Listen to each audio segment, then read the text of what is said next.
మన గురుకులాలలో చదువుకునేటోళ్ళ పిల్లలది ప్రాణం కాదు రేవంత్ రెడ్డి దృష్టిలో అని నాకు అర్థమవుతుంది.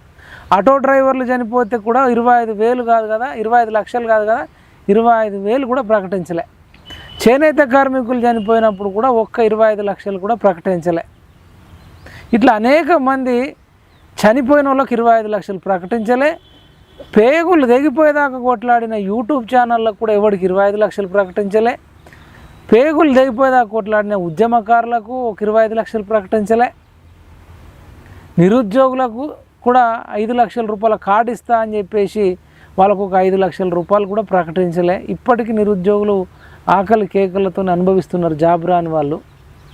ఇచ్చిన హామీలు నిలబెట్టుకోమంటే అల్లు అర్జున్ని అది చేస్తా, అల్లు అర్జున్ని ఇది చేస్తా, ఏం చేస్తావు మరి, మధ్యంతర బెయిల్ వచ్చింది, ఇప్పుడు కూడా మళ్ళీ ఎంక్వైరీ చేసిర్రు. నిజంగా ఇంట్లో తప్పులు ఉన్న వాళ్ళందరిని అరెస్ట్ చేపిస్తారా? నన్ను అడుగుతే ఇంట్లో హోంశాఖ మంత్రి ఏమని ఉండాలి.